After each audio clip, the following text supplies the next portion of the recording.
کیونکہ اگر ایسا ہوتا تو گارڈز اسے ضرور بتا دیتے۔ بنیامین پریشان سا باہر صحن میں آیا۔ صحن کی روشنیاں جلاتے ارد گرد متلاشی نظر دوڑائی تو اسے بھی خالی پایا۔ اب اس کا دل ڈوب کر ابھرا تھا۔ سست دھڑکتا دل لیے وہ تیزی سے راہداری پار کرتے باہر آیا۔ بے چین سی نظریں دائیں طرف موجود چھوٹے سے گارڈن کی جانب دوڑائیں اور وہاں کا منظر دیکھتے ہی اس کی جان میں جان آئی تھی۔ تنیا صاحب معمول پر آئے کیونکہ سامنے ہی وہ وہاں پڑی سفید لوہے کی کرسیوں پر بیٹھی سو رہی تھی۔ بنیامین نے آنکھیں بند کر کے سکون سے کھولیں اور ایک تسکین آور سانس لیا، پھر پلکیں واہ کرتے دوبارہ اسے دیکھا۔ صحن کی جھل ملاتی روشنیوں میں سرخ جوڑے میں ملبوس اس کا وجود کسی اپسرا کی مانند لگ رہا تھا۔ یوں معلوم ہو رہا تھا کوئی پری اپنے پرستان سے بھٹک کر یہاں آ گئی ہے اور اپنے آشیانے کی تلاش کرتے کرتے وہیں تھک ہار کر سو گئی۔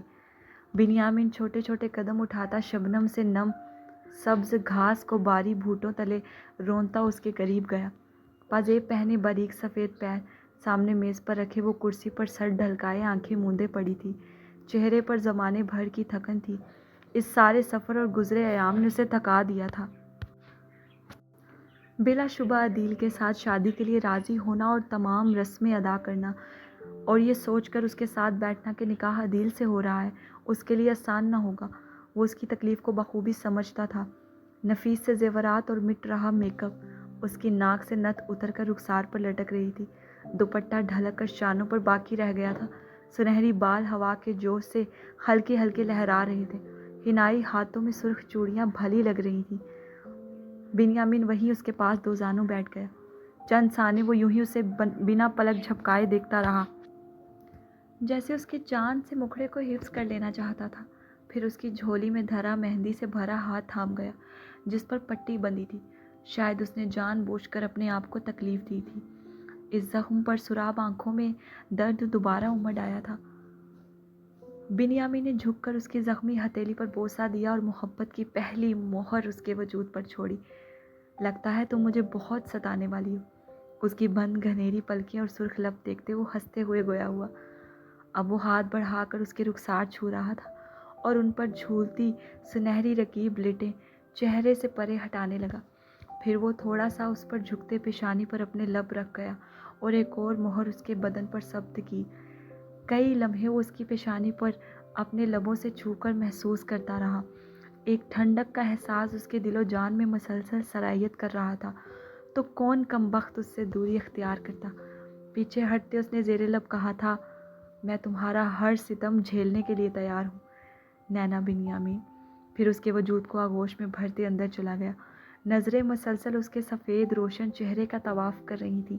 اس کے وجود سے اٹھتی بھینی بھینی خوشبو بنیامین کو مشک کی سی لگ رہی تھی، جنہیں گہرے سانس لیتے وہ اپنی روح میں اتار رہا تھا۔ کبھی ان کا نام لینا، کبھی ان کی بات کرنا، میرا ذوق ان کی چاہت، میرا شوق ان پہ مرنا۔ وہ کسی کی جھیل آنکھیں، وہ میری جنوں مزاجی، کبھی ڈوبنا ابھر کر، کبھی ڈوب کر ابھرنا۔ تیرے منچلوں کا جگ میں یہ عجب چلن رہا ہے، نہ کسی کی بات سننا، نہ کسی کی بات کرنا۔ شب غم نہ پوچھ کیسے تیرے مبتلا پہ گزری، کبھی آہ بھر کے گرنا، کبھی گر کے آہ بھرنا۔ وہ تیری گلی کے تیور، وہ نظر نظر پہ پہرے، وہ میرا کسی بہانے تجھے دیکھتے گزرنا۔ کہاں میرے دل کی حسرت، کہاں میری نارسائی، وہ کہاں تیرے گیسوؤں کا تیرے دوش پر بکھرنا۔ چلے لاکھ چال دنیا، ہو زمانہ لاکھ دشمن، جو تیری پناہ میں ہو اسے کیا کسی سے ڈرنا۔ جاری ہے۔ چلیں جی ڈیئر ریڈرز، قسط کو پڑھ کے رائے کا اظہار لازمی کیجیے گا۔ امید ہے آپ سب کو پسند آئی ہوگی اور میرے چینل کو سبسکرائب کرنا مت بھولیے گا۔ جلد انشاءاللہ حاضر ہوں گے ایک نئی قسط کے ساتھ۔ مجھے دے اجازت۔ اللہ حافظ۔